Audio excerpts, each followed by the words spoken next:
Boa noite Brasil, bom dia Japão.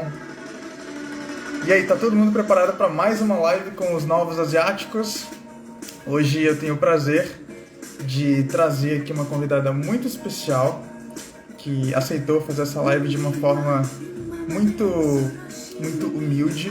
Assim que a gente começou a conversar, o contato foi de cara, bem agradável. O nome dela é Ju Dalcin, como eu anunciei para vocês. Ela mora no Japão. Agora, como a Júlia foi parar no Japão, a gente vai descobrir daqui a pouquinho. Eu já vou chamar ela aqui para conversar com a gente. Já tô vendo uns japoneses amigos aqui entrando. Jéssica Gatez, minha grande amiga do Paraná. Muito obrigado pela presença. Já aproveitando, Jéssica, me dá um retorno se meu áudio tá bom. Oi, Olá, Ju! tudo bem? Tudo ótimo, e você? Tudo bem? Estão me ouvindo bem? Estão vendo bem? Tô te ouvindo perfeitamente bem. Você me ouve bem? Super bem. Que ótimo. Júlia, antes de mais nada, antes de qualquer coisa, muito obrigado por ter aceitado, por ter topado Obrigada participar por desse convidar. projeto. É muito, muito importante. Pode ter certeza que eu seleciono a dedo, tá? Tá. Eu vi que você está tomando café, são 9 horas da manhã no Japão. Tô. Aqui são 9 da noite, mas eu sou uma pessoa extremamente viciada em café, então eu sigo aqui com o meu também, mesmo sendo noite. Eu tomo café com leite de soja, que aqui é bem comum tomar as coisas com leite de soja, e eu sou intolerante, então leitinho de soja, muito bom. Você já está completamente adaptada, então? Já está Ah, até usando os hábitos japoneses? eu acho que sim. Eu sinto que eu sim. Acho que agora que já tinha que pegar de hábito japonês, eu acho que eu já peguei. Talvez eu pegue mais, né, quando começar a sair mais de casa, que agora, né, não tenho saído tanto. Mas eu acho que depois, eu acho que ainda vai ter mais coisas que eu ainda vou pegar. Mas pelo menos, assim, em questão de alimentos, essas coisas, eu já tô bem adaptada. É, a gente vai começar a descobrir daqui a pouquinho o porquê que você é tão adaptável, né? Eu acho que quando tem amor, quando envolve amor no que a gente está fazendo, no lugar que você escolhe e consegue estar assim, tudo muda, tudo é diferente, né? Sim. O que levou você a se mudar para o Japão, Júlia? Vamos começar por aí. Nossa, tá. Uma longa história. Na verdade, eu sempre gostei, né, da cultura japonesa desde pequena. Tipo, sempre, desde que eu entendi que Japão era Japão, que ficava do outro lado do mundo, que falava outra língua, né? Quando comecei a ter essa interação com anime, com filmes do Estúdio Ghibli, coisas desse sentido, eu já comecei a ficar mais fascinada. E aí, quando fui descobrindo mais, pesquisando mais sobre a língua, sobre tudo, comecei a ficar, então, mais interessada ainda. E aí, fui, né, fui crescendo, fui pesquisando, fui conhecendo, fui querendo saber mais, fui querendo aprender japonês, né, comecei a aprender japonês depois da faculdade. E aí, já tinha vontade de conhecer o Japão, nunca tinha viajado para fora. E aí comecei a juntar dinheiro para poder viajar para o Japão a passeio, a turismo mesmo. Na verdade, eu não tinha nem a vontade de morar, porque eu sabia que era uma coisa muito diferente. Eu tinha vontade de morar, tipo, no Canadá, em lugares assim que falassem inglês, né? Porque no Línguas mais Japão acessíveis, né? é um pouco mais acessível do que saber japonês. E eu tinha também muito medo de morar no Japão, porque, né, outra língua, outra cultura, mas eu tinha muita vontade de conhecer. Então, quando eu comecei a namorar meu marido, que agora é meu marido, a gente descobriu que a gente tinha essa paixão em comum, né? Nós dois gostávamos de cultura japonesa, de anime, então não sei o quê. E aí eu falei, pô, eu tava querendo juntar dinheiro pra ir conhecer o Japão. Aí ele falou, ah, então vamos juntar dinheiro junto, vamos conhecer o Japão junto. Eu falei, show. Aí em 2018, a gente juntou dinheiro junto, já tava morando junto. E. Tá me ouvindo? Ah, não, acho que deu uma travada. Ah, Estou não, te tá certo. ouvindo. Aí a gente juntou dinheiro em 2018, a gente veio pro Japão a passeio. Aí a gente conheceu Tóquio, Kyoto, Osaka, conheceu, tipo assim, pacote básico de turismo no Japão, né? Todas as cidades que todo mundo conhece. E aí, quando a gente tava assim, a gente falou, cara, eu acho que dá pra morar aqui? Porque a gente conseguia. Eu já tava sabendo, eu já fazia japonês menos de um ano, né? Então eu sabia quase nada. Mas a gente conseguia se comunicar se virando no inglês, fazendo gesto, com um pouquinho de japonês que eu sabia. Aí eu falei, bom, acho que dá. A gente ficou com esse pensamento, assim, a gente na viagem inteira. Será que dá para morar aqui? Será que a gente ia conseguir morar aqui? Será que a gente ia se adaptar morando aqui? Será que a gente ia, né? Será que ia ser legal? E aí a gente voltou com isso na cabeça, sentamos, conversamos e falamos, então vamos morar lá, então. Aí a gente tomou essa decisão depois que a gente veio para cá, mas não era uma, uma certeza, né? Eu nunca tive essa super vontade, tinha vontade de conhecer. Mas depois que eu vim para cá e realmente me encantou, e aí eu falei, então vamos. Aí a gente começou a se planejar para vir, no começo de 2019 a gente começou a se planejar para vir, né? A gente não tinha O, ideia o de que- vir em 2020, a gente queria vir tipo 2021, mas acabou que viemos antes. Entendi. Eu não sei se você vai concordar comigo, mas quando você fala que não sabia quase nada do Japão, ou de japonês, mas pelo menos quando você sabe o básico que seja, você já consegue se virar muito bem quando o assunto é turismo, É. Não, né? Então, eu com já estudei várias línguas, então esse básico eu vejo que ele sempre ajuda muito quando o quesito é turismo, sei lá, fazer uma viagem assim, você consegue se virar muito bem do que só mímicas, por exemplo. Então, sim, sim. É outro tipo de turismo quando você sabe a língua. Eu falo isso pra todo mundo. Mesmo que você saiba que, tipo, o japonês ainda tem aquilo que você tem que aprender três alfabetos diferentes de novo. Então, só de você... três? São três. É o hiragana, o katakana e os kanji. São Eu três. não sabia dessa, não. São três, são três. Então, você tem que aprender três... Então, só de você saber esses dois primeiros alfabetos, que é o hiragana e o katakana, a sua viagem já vai ser bem diferente. E eu ainda fui pro Mas são Japão. alfabetos. Hã? Desculpa, para finalizar.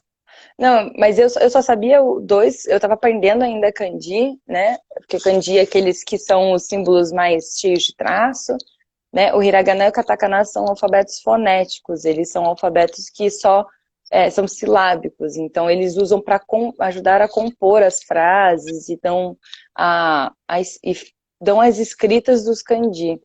Então, o kanji, ele é aquele que geralmente você vê em símbolos, assim, são aqueles mais complexos que têm um significado completo. É isso que eu ia te perguntar agora, se são alfabetos que eles têm números X, digamos, de vogais e consoantes, né? Não sei se chama assim aí. Ou se é como o alfabeto chinês, que tipo, são ideogramas infinitos. Não, os ideogramas dos kanji, eles não são infinitos, né? Existem, eles contabilizados, tipo assim, existem mais de 6.000, né, kanji, mas os mais usuais são 3.000 e pouco, não sei exatamente o número certinho. Os professores de japonês que sabem, mas são mais ou menos 3.000 e poucos kanji que você precisa aprender de usual, assim, do dia a dia. O hiragana e katakana são poucos, eles são silábicos, eles não são que nem as nossas letras, né, romanizadas. Então, você só aprende aqueles e acabou. Eles são tipo ka, ta, fa, fu, ku, ko, ra. Eles são assim, né? Não é, tem até o a e o, mas só que eles são mais, eles são silábicos mesmo. Então, só de você saber ler eles, conseguir identificar eles, a sua viagem já fica totalmente diferente. Então, tipo, sabendo nada fica de um jeito, sabendo ler um pouquinho dos alfabetos fica de um jeito, sabendo um pouquinho de japonês fica de um jeito. Eu já sabia ler e eu tinha aprendido já a estrutura de frase, eu sabia fazer pergunta, né? Então, eu vim pra cá, tipo, com umas frases prontas em 2018, então eu me virei assim no máximo que eu sabia. Quem adorou foi seu namorado, né? Ter uma tradutora. Ainda tem, né? Ele ainda não, ele tá aprendendo, ele agora ele sabe os alfabetos, mas ele também sabe bem, ele está aprendendo japonês só agora que resolveu aprender. Então, basicamente é tipo isso mesmo. Com o inglês, vocês conseguem se virar bem aí? Então, é o que eu falo para todo mundo. Se você quer vir morar, sabendo só o inglês não é tão bom assim. Você mesmo assim você vai acabar precisando contratar algum tradutor para alguma coisa, vai precisar contratar uma pessoa para te ajudar para alguma coisa que você não saiba japonês. Principalmente se você não vir morar nas cidades grandes, tipo Tóquio, Osaka, Kyoto, Nagoya, essas cidades que são maiores e principalmente atraem mais turista e também mais estrangeiro morando, você vai, se você for morar tipo no interior, como a gente fez uma viagem no final de semana passado que a gente foi pro interior, não usei nada de inglês, eu só usei japonês lá. Então, tem esse pequeno porém. Quando você está vindo a turismo, você saber só o inglês, que você provavelmente vai ficar nas cidades principais, a não ser que você vá realmente resolver fazer uma viagem para o interior, o que eu não recomendo se você não souber japonês mesmo, porque você vai ficar muito perdido. Aí, só com o inglês, às vezes você consegue se virar. Mas o Japão tem muita burocracia para morar. Tem muita, muita burocracia. Tipo, muito mais do que o do Brasil. Tipo, de fazer 500 mil tipo, coisas diferentes. E tudo você tem que saber ler japonês, tem que saber escrever japonês. Aqui você escreve muito o seu endereço, seu nome. Você precisa saber seu nome inscrito em katakana, que é o alfabeto deles. Você tem que, tipo, japonesar seu nome para eles entenderem. E aí isso fica meio que oficial. Esse aqui é o seu nome em japonês, né? E aí é o nome que Sim. você vai usar no banco, vai usar em tudo. Então, tem muita burocracia. E a maioria desses lugares, né, tipo prefeitura, lugares que são para fazer essas burocracias, as pessoas geralmente não sabem inglês, é muito difícil. Então, eu sempre Só, recomendo para as pessoas saberem mesmo, para vir morar, pelo menos. só para as pessoas entenderem o quanto que a gente aprende com um conteúdo desse, por exemplo. Eu não sabia que eram três alfabetos diferentes. E eu não sei se eu vou pronunciar certo, mas eu achei que o nome do alfabeto japonês era Hongo. Eu acho que eu já ouvi alguma coisa assim desse tipo. Nunca ouvi esse nome. Não, É, o alfabeto é o hiragana, katakana e kanji. E aí tem o romaji, que na verdade é só usando o nosso alfabeto para escrever as pronúncias, né? O hiragana e o katakana são kanás, né? Que são kanás vêm de alfabeto, mas na verdade eles são kanás. E Nihongo, agora que eu vi, você quis falar Nihongo. Nihongo é o quê? Nihongo se fala, é japonês. É japonês. Ah, Literalmente japonês. Mas os alfabetos são japonês e hiragana. japonês. É japonês em japonês. Os alfabetos são hiragana, katakana e kanji. E você usa todos eles. Você usa todos Muito eles para obrigado, acho que Wesley, né? você usa todos eles para escrever, para ler, então não tem nem como fugir, não deixar de aprender um. Você tem que aprender todos, não tem mesmo como fugir. E já que a gente entrou nessa questão da língua japonesa, como é que iniciou mesmo assim o teu aprendizado? Como é que você conseguiu aprender? A gente já entendeu o que você fala, então, mas como é que isso fluiu na sua vida? Gente, só uma pausa aqui. Depois da live, vocês podem conhecer a história da Júlia no canal dela. O canal dela Sim. se chama Hey You Listen, né, Ju? Isso, tá lá na O minha canal do bio. YouTube. E o legal de tudo isso é que você falou que nunca pensou em ir para o Japão, mas a tua trajetória inteira está lá. Desde o início, quando eram só jogos, Uhum, depois sobre ir para a primeira viagem, que foi tua primeira viagem internacional, sim, e logo depois o grande anúncio que era o de ir morar no Japão, né? sim, sim. Então tem uma trajetória muito bacana e completamente documentada. Tá tudo documentado. Até meu aprender, desde o momento em que eu não sabia japonês, até tipo, gente, resolvi aprender japonês. Tá tudo lá no canal. Meu canal tem. Eu comecei ele em 2013, finalzinho de 2013. Então, tá literalmente tudo lá. Isso é maravilhoso. E essa Sim. história com o japonês, então, como é que foi? Então, eu, na verdade, eu sempre tive vontade de aprender japonês. Quer dizer, sempre não, mas desde que eu entendi que existia língua japonesa, eu falei, pô, gostei, acho que eu quero aprender japonês. Só que eu nunca morei no. Tem, tipo assim, há muitos anos atrás, né? Sei lá, 10 anos atrás, não tinha muito conteúdo na internet, mal tinha YouTube, né? Então não tinha esse acesso fácil a conteúdo. As pessoas conseguiam encontrar conteúdo de inglês, mas japonês, nossa, nunca. Até hoje eu tenho dificuldade de encontrar certos conteúdos para pesquisar de japonês, então realmente é muito complicado para as pessoas que querem aprender Eu acho que japonês. caiu aqui. Ih, tá me ouvindo? Voltou? Agora voltou, Ah, sim. tá. Então, deixa eu voltar um pouquinho.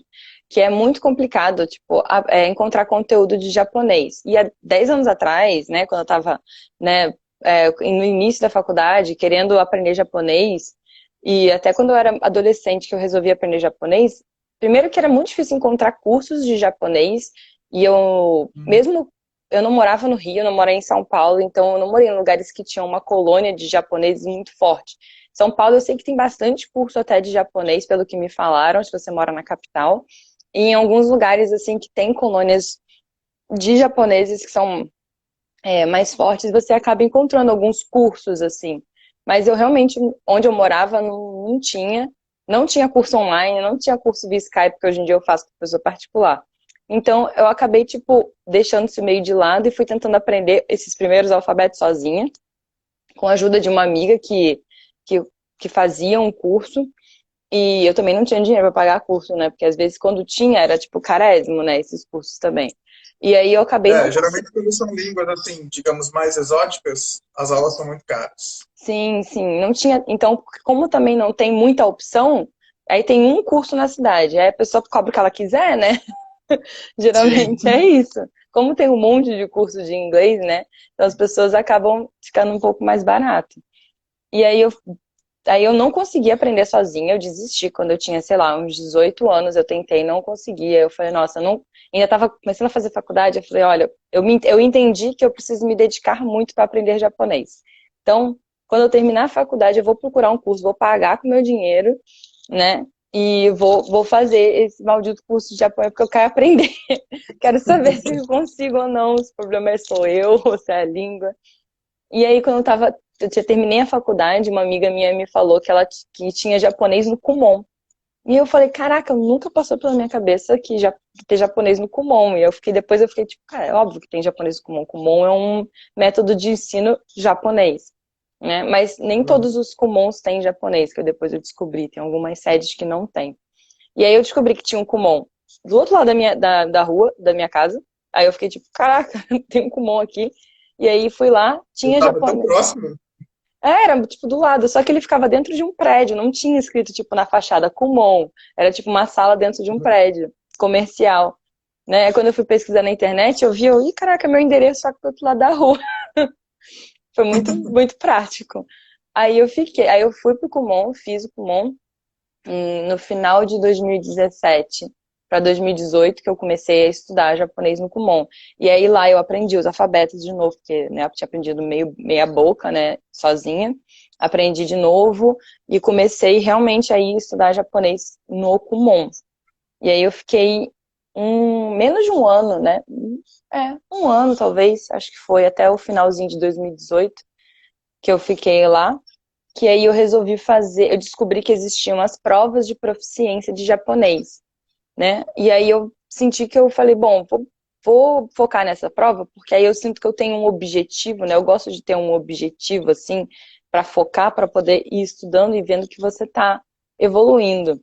E aí eu descobri que tinha essas provas, e aí elas são de nivelamento. Ela começa no N5, que é o mais básico, e aí o 4, 3, intermediário, o 2 e o 1 são o avançado, né? Ah, E eu não falei, são como aquelas provas do TOEFL, Cambridge, não, né?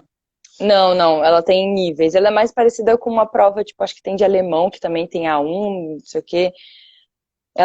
Elas são 5 níveis, e aí ela vai do mais básico, que é o N5, até o mais fluente de todos, que é o N1. E aí tem o N5 e o N4 são os níveis básicos, o N3 é o intermediário, e o N2 e o N1 são os avançado fluente. Porque aí geralmente quando você quer fazer faculdade no Japão, você precisa ter o N2 ou o N1, dependendo da faculdade, né? E aí eu falei, bom, gostei dessa prova aqui, eu acho que eu vou focar nela. E aí eu resolvi fazer a prova, né? E aí o que eu fiz foi trocar para do Kumon, porque como o Kumon ele não é focado na prova, né, dessa prova de proficiência, então eu resolvi procurar um professor particular, né? Aí eu já estava trabalhando, eu falei, não, vou procurar então um professor particular, agora eu já posso pagar um professor particular. E é o professor que eu tenho até hoje, por sinal. Eu comecei com ele no comecinho de 2018. Eu comecei em 2018?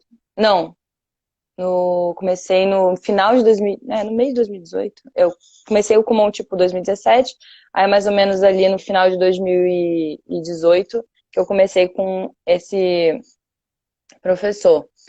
Ah, posso responder essa pergunta? Claro, fica à vontade. Perguntando se eu penso fazer pós aqui no Japão. Olha, eu penso e não penso. Eu tenho minhas dúvidas. Vai depender muito do meu nível de japonês melhorar.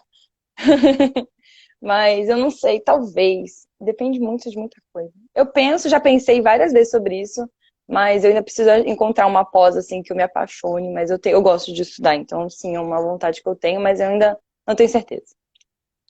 É, E para morar aí no Japão, Ju, você tem alguma descendência japonesa? Ou a gente sabe que é muito fácil para quem é descendente de japoneses, tem o Issei, o Sansei, que são as gerações, né? E é fácil para quem tem essas descendências. Não é que não precise de visto. O Japão é um país que não, exige preciso. visto até para brasileiros que vão a turismo. Mas no seu caso, como é que isso funcionou? É, o que eu não tenho descendência, meu marido também não tem descendência. A gente veio com visto de trabalho do meu marido. Ele conseguiu o emprego numa empresa aqui e aí eles deram visto, fizeram todos os trâmites de visto. Aí com visto de trabalho e o meu visto de dependente. Foi com isso que a gente veio. E E aí esse processo do visto que vocês aplicaram, o quão envolvidos vocês estiveram para saber se existe ou não uma dificuldade?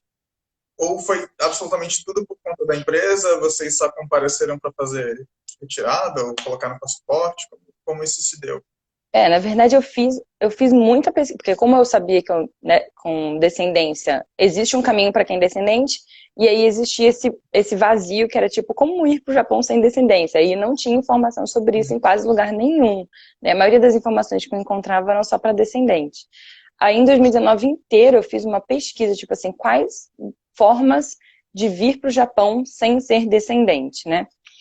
É, aí eu pesquisei de vários jeitos, eles tinham como vir com visto de trabalho, com visto de estudante, bolsa de pesquisa, bolsa de pós-graduação, procurando uma graduação aqui, então e a gente também estava procurando jeitos que um pudesse levar o outro, né? A gente casou e aí a gente queria um pudesse levar o outro, porque a gente sabia que os dois estavam tentando, né? Eu estava tentando, a gente estava juntando dinheiro também para eu eventualmente vir estudando, né? Porque não, se você ou você vem como bolsista, né? Que tem a bolsa do consulado, que é do governo japonês, que eu me apliquei também, e também juntando dinheiro para se eu quisesse vir com estudante de língua ou estudante de graduação ou pós-graduação. Então essas Tá? eram as possibilidades. E a gente sabia que existia o visto de trabalho, e na verdade tem vários tipos de visto de trabalho também. Então, também não são todos os vistos de trabalho que a gente é aplicável, né?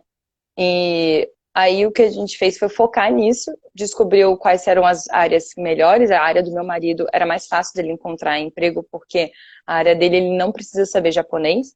A minha área eu preciso saber japonês para poder trabalhar, que eu trabalho com comunicação. Eu trabalho com edição de vídeo, comunicação digital, né? E meu marido trabalha com TI. Então, a gente, olhando as vagas, a gente falava, acho que você tem mais chance de vir emprego. E como eu já sabia japonês, a minha chance de vir com bolsa de estudo ou estudante era maior. Então, eu estava tentando via estudo e ele estava tentando via trabalho. A gente estava tentando dessas duas maneiras. E aí acabou que ele conseguiu, né? Ele se aplicou para uma vaga, achou uma vaga, se aplicou e fez todo o processo seletivo, que demorou uns 2 meses aí de processo seletivo, quando a gente ainda estava no Brasil. E aí eles aceitaram e mandaram pra gente o comprovante pra gente retirar o visto. E aí foi mais ou menos esse o processo. Muito legal, que bom que ele conseguiu, porque para ele, como, como contratado, seria mais fácil ter uma dependente do que você, como estudante, ter um dependente, né? Na verdade, com bolsa de estudo, perdão, com bolsa de estudo e com graduação, você pode ter dependente. Na bolsa de estudo do MEXT, se você dependendo da bolsa, eu acho que a bolsa de graduação para cima, né, graduação e pesquisa, né, que é a pós-graduação, você pode ter dependente sim. O estudante de língua, você não pode ter dependente.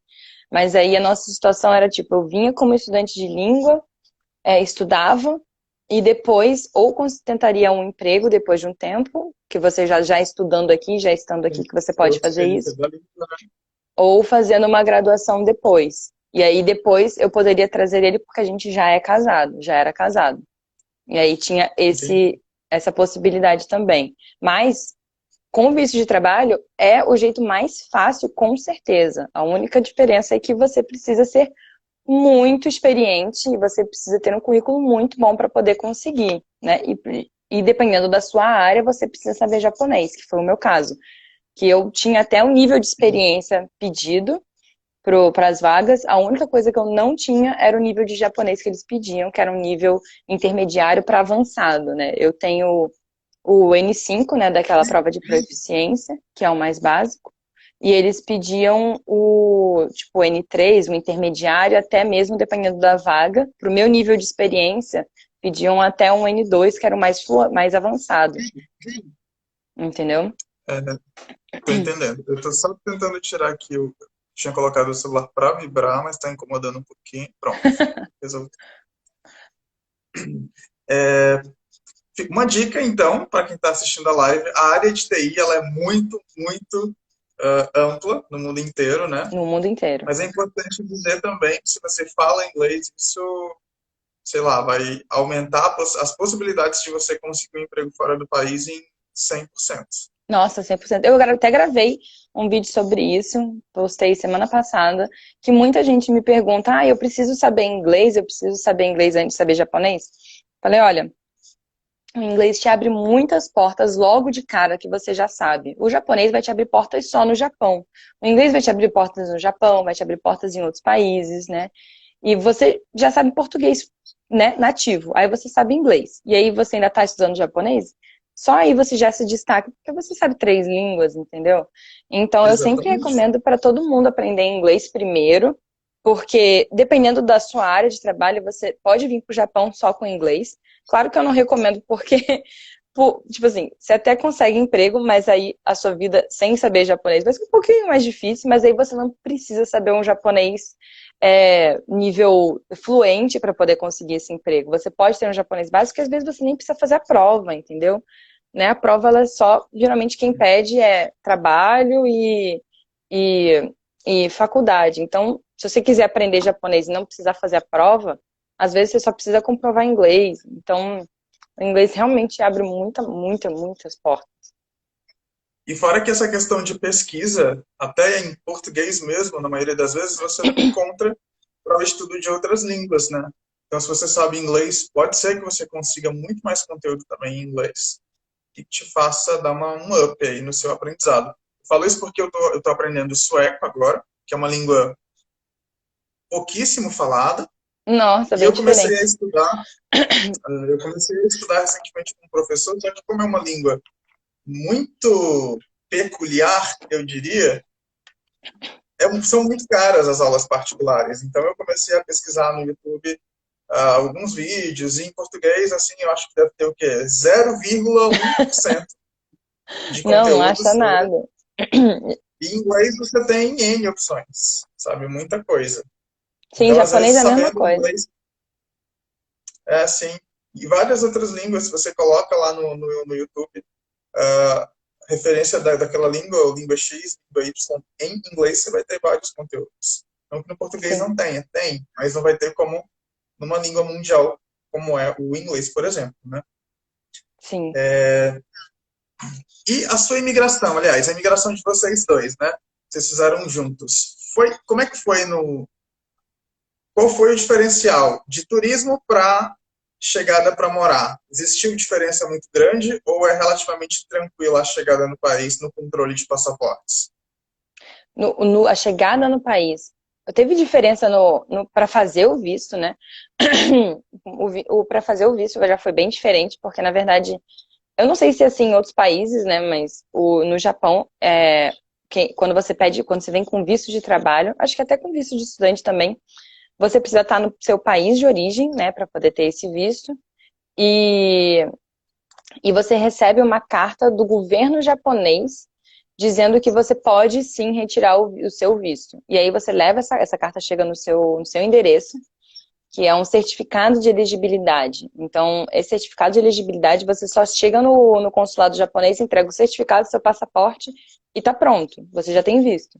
Tudo é feito aqui no Japão pelo governo japonês. Então, a gente enviou todos os documentos que o trabalho do meu marido pediu, pediram o histórico escolar dele, pediram todos os contratos de trabalhos antigos que ele teve, né, comprovando o nível de experiência que ele tem, porque o visto que a gente tem é com base no nível de experiência de trabalho que ele tem. Ele precisava comprovar 10 anos de experiência de trabalho para poder retirar esse tipo de visto, que é um visto que tem durabilidade de 5 anos, né? Ele tem um vencimento de 5 anos, que é o maior visto que eles têm aqui de trabalho.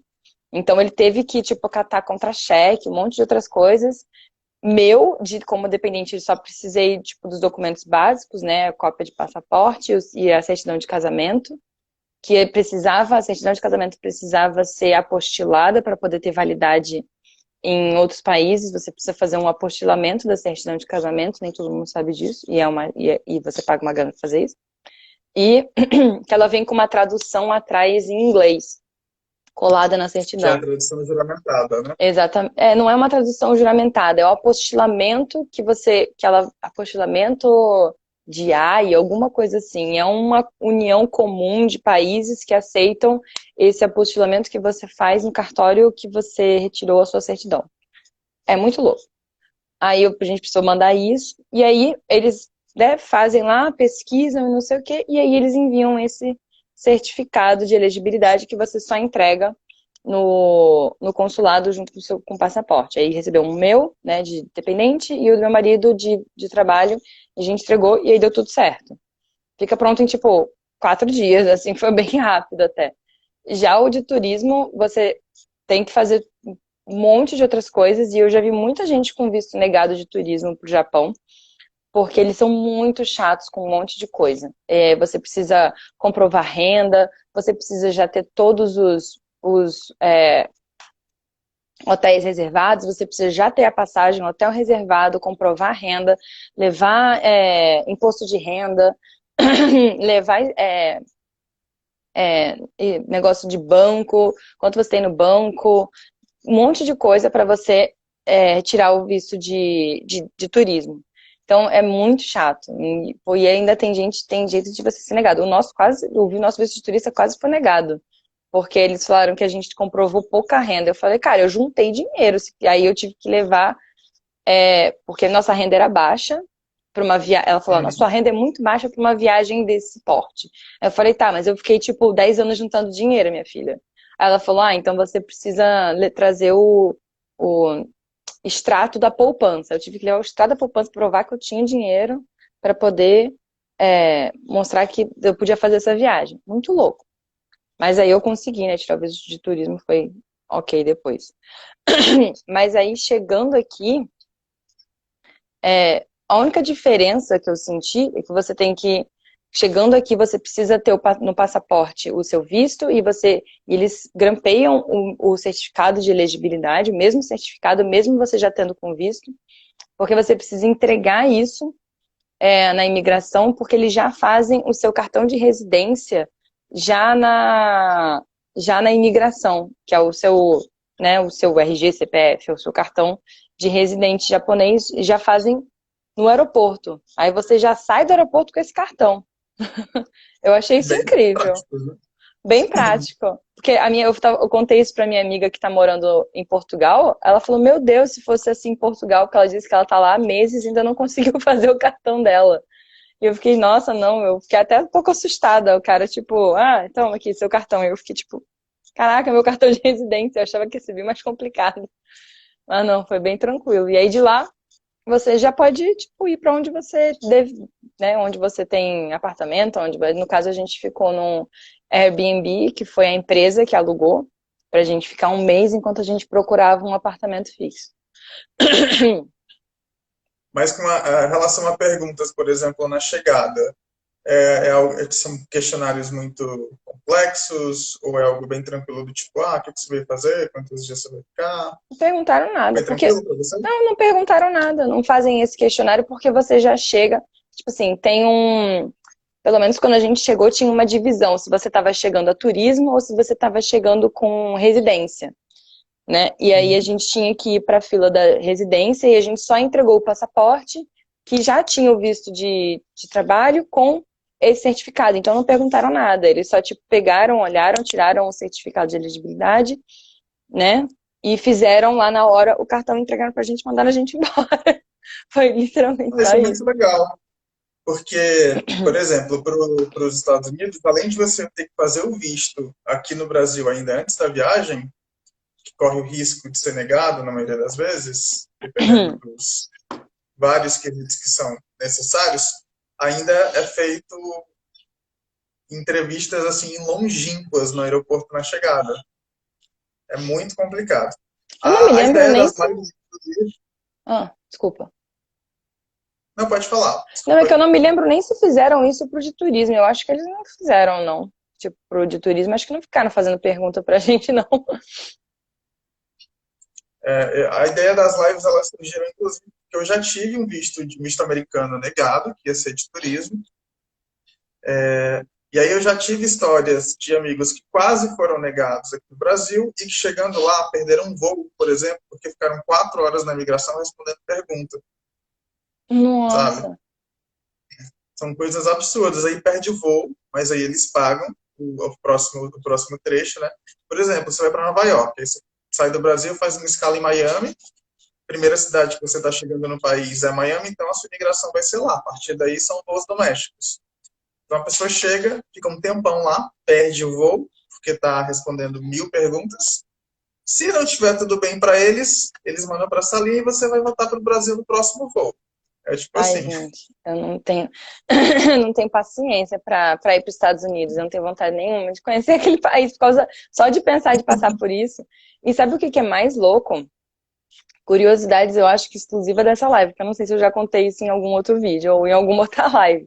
Antes da gente pensar em ir pro Japão, eu tava juntando dinheiro e eu tava na dúvida se eu queria fazer um curso de inglês no Canadá, ou um curso técnico, algum curso no Canadá, que eu já tinha dois primos morando no Canadá, então eu falei assim, qualquer coisa eu fico na casa deles. Então, tava realmente afim de ir pro Canadá quando eu tava juntando dinheiro. E aí, quando eu tava pesquisando voos e não sei o que, fazendo a minha pesquisa, todos os voos que eu tava vendo, que eram mais baratos, eles paravam nos Estados Unidos. E eu falei, putz, vou ter que tirar o visto americano para poder fazer essa parada aí nos Estados Unidos com menos dor de cabeça. Aí eu falei, quer saber? Eu vou tentar tirar o visto americano. Eu dei a louca, eu falei, vou tirar o visto americano para ver se eu, pelo menos isso eu consigo tirar, porque pro Canadá, porque depois meu primo falou que se eu tenho visto americano, eu só mostro meu visto americano pro consulado canadense e eles já me dão automaticamente o visto canadense. Então era mais fácil. Aí eu falei, eu vou tentar pelo Isso mais mesmo. difícil, que é o visto americano. Eu não tinha passagem, eu não tinha. Eu não tava nem trabalhando, eu acho, na época. Eu não tinha nada, nada, nada. Eu só tinha a minha cara lá e aí fui lá tirar o visto. E aí foi muito, muito, muito louco. Eles literalmente eles só foram pela minha cara. Eu falei assim, eu cheguei lá, eu falei, você quer tirar o visto? Eu falei, quero. Aí ela falou, você fala inglês? Aí eu falei, falo. Aí ela, posso falar inglês com você? Eu falei, pode. Aí ela começou a falar inglês comigo. Ela falou, por que você quer ir para os Estados Unidos? Eu falei, na verdade, eu não quero ir para os Estados Unidos. Eu quero ir para o Canadá. Só que para ir para o Canadá, eu preciso ir para os Estados Unidos. Ela, por que você quer ir para o Canadá? Eu falei, porque eu quero fazer um curso técnico de audiovisual no Canadá e, enfim, eu tô precisando do visto americano para poder, né, fazer a parada nos Estados Unidos para poder ir para o O Canadá. trânsito, né? O trânsito. Ela, tá bom. Ela, você tem parentes no Canadá? Eu falei, tenho. Tenho um primo, dois primos que moram no Canadá. Ela, legal, seu inglês é bom. Aí ela, tá aprovado, pode vir buscar daqui a não sei quantos dias. Aí eu, nossa, sério? Aí ela, Eu falei, então tá bom. Aí eu fui embora. Eu não tinha passagem, não tinha nada. E tinha gente lá com passagem da Disney comprada chorando porque não conseguiu visto. Eu falei, nossa, eles são muito me julgou pela minha cara branca, sabe? Eu fiquei assustadíssima. Eu fiquei, gente, como Ai, que pode bom. isso? E aí eu nunca usei. Eu tenho visto de 5 anos dos Estados Unidos, ainda tá na validade e eu nunca usei.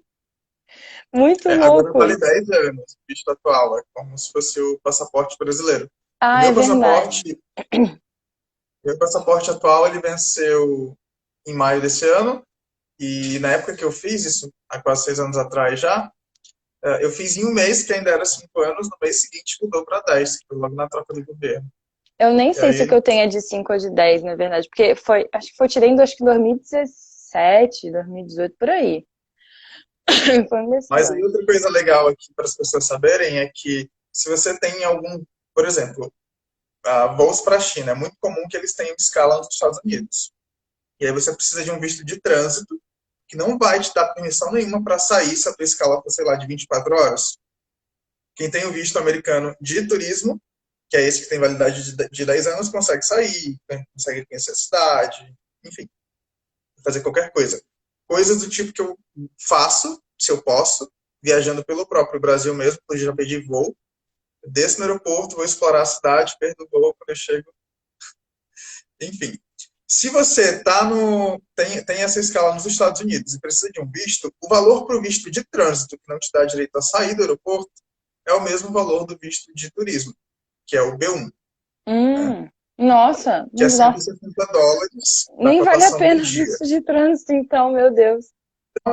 Só que as chances do teu visto de trânsito são muito mais fáceis de serem aprovadas do que o visto de turismo se você tem renda baixa, por exemplo, né? Sim, Que é o caso da maioria das negações. é. Ou você tinha um propósito muito bom, você foi muito sincera e ela confiou em você. Ela super confiou em mim, foi muito louco. Eu lembro que quando a gente, meu marido não tem o visto americano. Eu lembro que quando eles, o trabalho, nosso trabalho, o trabalho dele, né, que comprou a passagem, a gente falou, olha, a gente só não quer vir pelos Estados Unidos. E eu lembro que tinha mais algum outro lugar, eu acho que a França, tinha alguma coisa acontecendo, acho que na Europa, que a gente também não deu pra ir, tinha alguma coisa em greve, alguma coisa rolando, né, quando a gente veio nas Europa, que também não estava rolando, e a gente veio por Dubai, que foi, na verdade, praticamente a mesma passagem que a gente comprou quando a gente veio em 2018, que também a gente pegou uma super promoção e acabou conseguindo vir pela Emirates. Cara, Emirates é outro mundo, meu Deus do céu. Mas aquele aeroporto de Dubai. E Dubai é um que você tem um visto de um express visto, alguma coisa assim que você tira pela internet, que você pode só ficar acho que 24 horas assim em Dubai. É muito louco. Mas o aeroporto de Dubai é tão grande, tão grande que você não tem nem, eu não consegui achar a saída, você não consegue. Eu falei, nossa, eu nem vou tentar sair daqui, porque eu não tinha nem condição. Eu falei, eu vou me perder, vou perder meu voo. O aeroporto do Dubai é muito Mas grande. quando você foi em janeiro para ir? Foi, a gente chegou aqui no dia 27 de janeiro. E você passou por Dubai nessa mesma situação? A gente passou por Dubai esse ano também. Não precisa mais do visto. Agora, eu não sei se é antes de janeiro ou se é depois. Olha, das duas vezes, tanto em 2018, quando eu vim, quando em 2000 e agora em 2020, eu não precisei de visto para pousar em Dubai. Mas eu também não Não, saí do mas agora aeroporto. é recente. Antes você precisava, o Ah. visto de turismo que você conseguia para ir para Dubai, quem emitiam eram as companhias aéreas, não Ah, eram nem agências. Então, agora não precisa mais. olha, Você para consegue brasileiro? fazer, para brasileiro não precisa mais de visto. Isso eu não sabia. E é muito legal, né? O Catar também, por exemplo, que exigia visto de turismo para brasileiros, não precisa Hum. mais. Ju, quando você chegou no Japão, existia um choque cultural? Ou você que já amava toda a cultura, já tinha conhecido o povo local, já tinha na mente fixado que, sei lá, o Japão é uma terra maravilhosa, eu já estou aprendendo a falar a língua, eu amo os animes, jogos. Existiu para você alguma coisa que te frustrou? Ou foi uma coisa muito natural que aconteceu? Olha, como eu fui um pouco menos frustrada, porque eu fiz muita pesquisa e porque a gente veio em 2018. Mas mesmo assim, teve muita coisa que a gente ainda, tipo, caraca, como assim é desse jeito? Que ainda, e eu ainda fico meio indignada, assim, digamos assim, do jeito que as coisas são. Mas eu sabia que era assim, mas eu não imaginava que era tanto. Principalmente na questão, tipo, que a gente tem essa visão de que o Japão, sempre quando eu falo isso, as pessoas acabam ficando bem chocadas até. A gente tem uma visão que o Japão é super tecnológico, super moderno, super tudo, né? Dá pra fazer tudo online, tudo não sei o quê, ai meu Deus. Mas na verdade não tem nada, não mesmo. Quando é questão de burocracia, quando é questão de compra online, eles mal têm, tipo, delivery de comida, tem um Uber Eats e olhe lá, assim, entendeu? Então, Sim. e mesmo assim não tem essa cultura, é tudo muito tipo no liga, você tem que ligar para fazer as coisas, você não consegue resolver as coisas online, você não, os sites deles são muito ruins, você não consegue comprar nada online, você tem que ir geralmente ir na loja. A quantidade de papel e papelada que a gente teve que preencher à mão, tipo, até para comprar bicicleta, a gente teve que preencher um formulário à mão, com o nosso endereço à mão e escrever. Eles não digitam no computadorzinho, né? O cara da loja não vai lá digitar. Quando a gente foi comprar, por exemplo, geladeira, eletrodoméstico aqui para casa, a gente teve que preencher um formulário com o nosso endereço tudo à mão. E eles não preenchem pra gente, a gente que tem que preencher. Então, tipo, se você não sabe Em escrever, japonês? tudo em japonês. Se você não sabe escrever japonês, sua vida vai ser, tipo, 300 vezes mais difícil, né? Mesmo que você saiba se falar, você tem que saber escrever os kanjis, tem que saber escrever o seu nome em katakana, em japonês. Então, e a questão também, tipo, da burocracia, tipo, tudo é uma coisa meio muito burocrática, né? Por exemplo, se eu me mudar desse apartamento, eu vou ter que ir na prefeitura da minha região, dar baixa no meu endereço, né, fazer um formulário dizendo, olha, estou me mudando, e aí eu vou lá no novo apartamento que eu vou, na região que eu vou, preencho outro formulário com o formulário que eu estava, para poder dizer, olha, agora eu moro nesse endereço. E eles vão lá, ah, tá bom. E aí eles vão inscrever atrás do meu cartão de residência, olha, você agora está morando nesse endereço. E aí riscam o anterior. E também no meu cartão de seguro de saúde também tem que mudar o endereço. Então, tipo assim, são 3.000 coisas burocráticas que você não faz sentido, assim, já que, tipo assim, simples coisas online iriam facilitar muito a vida. Como, por exemplo, teve um ótimo exemplo. Eles, de 5 em 5 anos, o Japão resolve fazer um censo, né? E o Uhum. censo, antigamente, era daquele, bate na sua porta e pergunta quantas pessoas moram aí e faz as perguntas do censo. A gente calhou que a gente está no ano do censo, eu e meu marido. E aí eles resolveram modernizar, e a gente, uau, como é que vai ser então? Eles entregam um papel na sua casa, que tá todo em japonês, tipo assim, dane-se se você é estrangeiro e você não sabe japonês, eles vão entregar para todos os endereços e vai ser sempre em japonês. Aí tem um link para um site que tem aí em várias línguas. Porém, as informações importantes que você precisa saber para poder utilizar aquele site estão no papel em japonês. E porém, você não consegue usar o site se você jogar o papel fora, porque ele tem um código que você precisa botar no site. Tipo assim, o que Uhum. no Brasil provavelmente seria tipo, ah, você bota seu CPF nesse site e faz o censo. Não, aqui não. Eles mandam um papel com um código, com um QR Code, com. Eles amam QR Code aqui. É o único país que eu vi que realmente usa QR Code. Com um QR Code, então é tudo tipo assim, vem um papel pelo correio com QR Code para você escrever um negócio, e é tudo assim. Aí você fica, gente, qual que é o problema de vocês? Por que que vocês estão dificultando a vida das pessoas, entendeu? Eu, Realmente. a gente, por exemplo, a gente vai fazer. Como você faria um pedido de cartão de crédito aí no Brasil? Você iria no seu banco e falava, olha, eu quero um cartão de crédito. E eles falaram, tá bom, vai chegar na sua residência em tantos dias, certo? Aqui não. Ou, ou a gente já consegue fazer isso pela internet também, de forma bem facilitada já. Você faz pelo aplicativo do seu banco, você pede um cartão de crédito.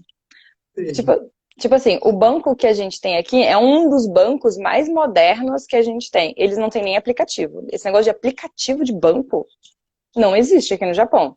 Não existe internet banking, não existe new bank, não existe nada parecido com isso aqui. Né? Não, não existe nada disso. Aí, beleza, a gente foi fazer um cartão de crédito. Porque a gente precisava de um cartão de crédito para poder botar a nossa conta do celular e a conta da internet num cartão de crédito. Para poder fazer débito em conta, né? Mas aí é no cartão de crédito. Aí a gente, beleza. Aí a gente entrou no site do banco para pedir o cartão. Aí eles, beleza, você fez o pedido. Primeiro que foi um saco ao encontrar qual que era o lugar que tinha que pedir. Aí chegou uma carta pra gente. A gente achou que fosse já o cartão. Não. É uma carta que a gente tem que preencher um formulário, entregar, levar a gente mesmo no banco para eles carimbarem com o carimbinho deles e falar, está tudo certo, você pode fazer o seu cartão. Aí a gente manda pelo correio essa carta para o banco que a gente acabou de ir, porque a gente não pode simplesmente entregar lá no banco, a gente tem que enviar pelo correio. Aí recebe uma outra carta falando que está tudo ok, para depois receber uma outra carta que era o cartão de crédito. É simples Nossa. assim. Então, tudo isso é um Então, ótimo exemplo de como funciona o Japão. Isso é o maior choque cultural. então essa pergunta da nossa pauta aqui, ela vai vir super a calhar agora. Ah, Quais são as facilidades tecnologicamente falando de um país que a gente acha que é tão desenvolvido tecnologicamente? Então, quais são essas facilidades para, sei lá, vai para estrangeiros, por exemplo? não O tem que você facilidade. pode citar? Eu acho que a única coisa que realmente eu posso falar, que é tipo. Depois eu respondo essa pergunta, Bruno, rapidinho.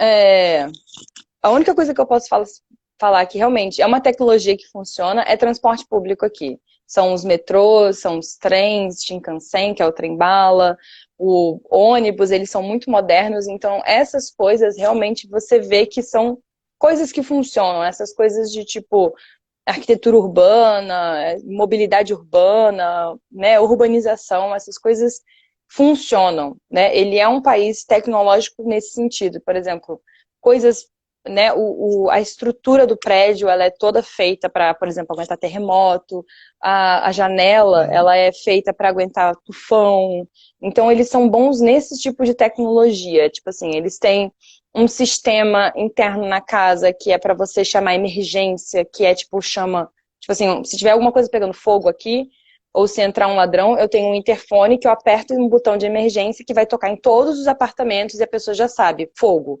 ladrão. E aí toca direto na polícia, toca direto no bombeiro.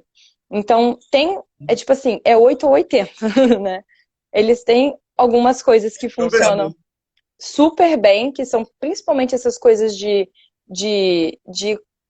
vida mesmo, né? De cotidiano, de mobilidade, de urbanização. Mas, em compensação, tem essas 500 mil papeladas burocráticas que você fica, pelo amor de Deus, e uns sites horrorosos que você não consegue usar. Então, ele é um país que funciona com as regras deles, né? Que tem essas coisas de tipo modernas nesse sentido, eles constroem casas tipo super rápido, né? Eles levantam uma casa em 3, 5 dias, né? E tudo moderno, tem todo um esquema de terremoto que bota na casa, a banheira que enche sozinha e toca musiquinha. Então, tem umas coisas nesse sentido que fala Tem assim, os nossa, vasos sanitários inteligentes, né? tem os vasos sanitários que espirra água quente, né? Ele esquenta a partezinha de sentar. Então, é muito 8 ou 80. Então, tem umas coisas tipo assim, que você não vê em lugar nenhum, né? E tem umas coisas que você também não vê em lugar nenhum, porque, tipo assim, é muito old.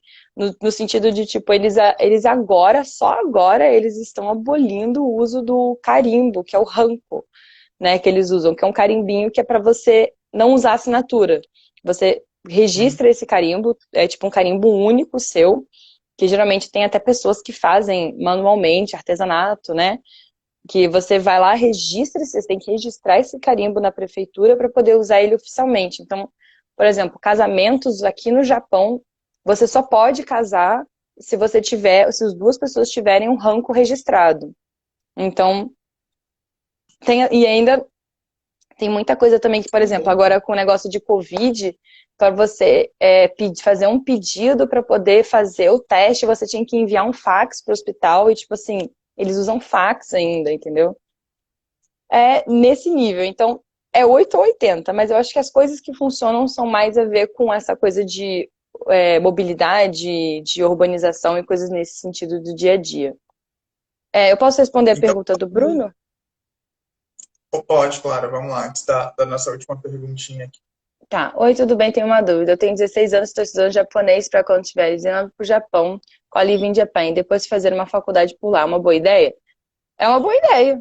Mas só que tem que lembrar que a maior idade no Japão é 20 anos. Então eu recomendo que você venha para o Japão depois dos 20 anos, porque senão você não vai conseguir alugar apartamento, você não vai conseguir ter um trabalho maior do que part-time, né? Você não vai conseguir fazer muitas coisas burocráticas porque você não vai ser maior de idade no Japão, né? Tenho muitas amigas que vieram para cá com menos de 20 anos e tiveram muitas dificuldades relacionadas a isso porque elas não tinham idade para fazer certas coisas.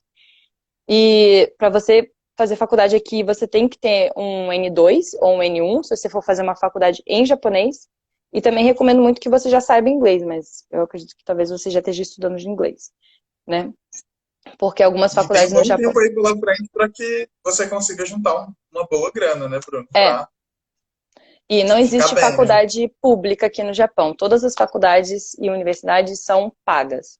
A não ser que você venha com bolsa de estudo do governo japonês. Aí é outro esquema. Aí tem a bolsa do MEXT, que é no consulado japonês, mas todas as faculdades são pagas. Você tem que vir com uma grana violenta, porque você tem que comprovar que você pode se sustentar pelo período de faculdade você tem que comprovar que você pode pagar a faculdade e se sustentar durante esse período para poder fazer a faculdade, porque muitas faculdades não deixam que a pessoa trabalhe para poder ela se dedicar 100% o tempo dela aos estudos. Então, aqui não existe estágio, né? Você não pode trabalhar enquanto você faz faculdade. Então, tem muito disso. Qual que é a última pergunta? A nossa última perguntinha aqui é sobre como os brasileiros, aliás, como os japoneses enxergam os brasileiros. Você chegou numa época, falando de 880, como você citou, onde você acha que aproveitou pouco tempo a vivência geral, porque veio a época da pandemia, né? E aí todo mundo ficou meio recluso. E isso meio que está passando agora, mas tem onda que vai e volta, vai e volta. Mas você, por experiência própria, já consegue definir como os japoneses enxergam os brasileiros ou você acha que nós somos muito bem aceitos aí?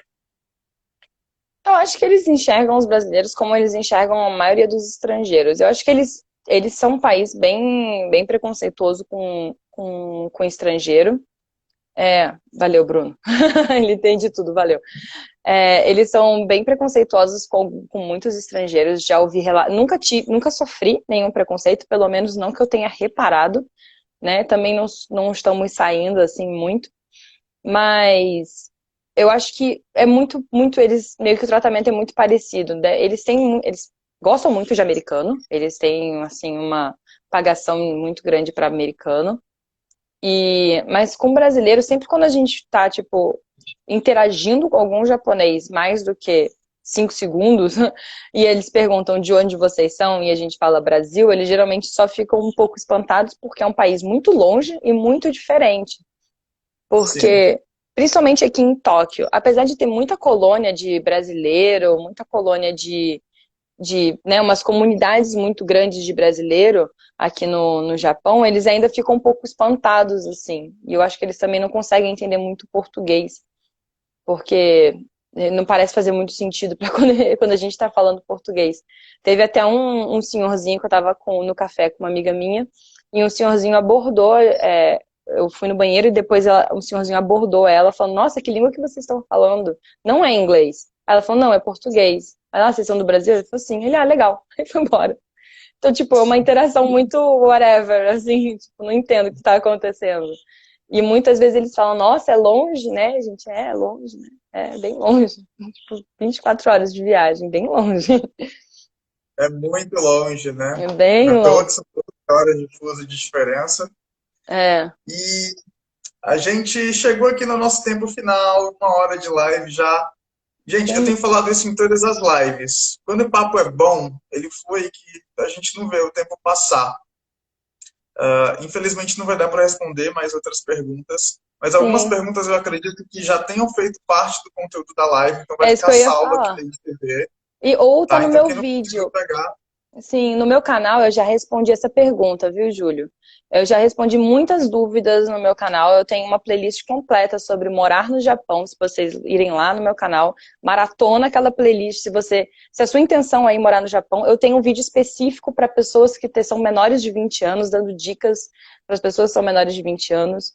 Mas, como eu falei, eu não recomendo que as pessoas venham morar no Japão com menos de 20 anos, né? Porque a maioridade aqui é 20 anos. De resto, deu o resto tudo de dica lá, tá? Como é que você vem morar, quais são os tipos de visto, né? Como que eu fiz para morar, qual foi o meu processo de mudança pessoal. E tá, tudo que eu aprendi vindo pra cá, eu tô sempre gravando vídeo e botando lá, então já tem uma playlist bem grande lá. Então eu vou colocar junto aqui com o IGTV, no IGTV, aliás, eu vou colocar o link também do canal para quem quiser já acessar direto, tá? Ju, muito obrigado mais uma vez. Arigatou gozaimasu. Arigatou gozaimasu. É isso que eu vou saber dizer para você.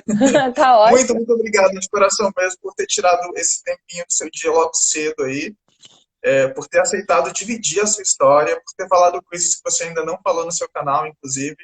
Eu tenho certeza que muita gente vai sair daqui agora, daqui a pouquinho, vai lá dar uma olhadinha e tentar te conhecer um pouco melhor. Muito, muito obrigado de coração. Obrigada por me chamar, pode me chamar quando quiser. Muito obrigado. Então a gente vai ficando por aqui.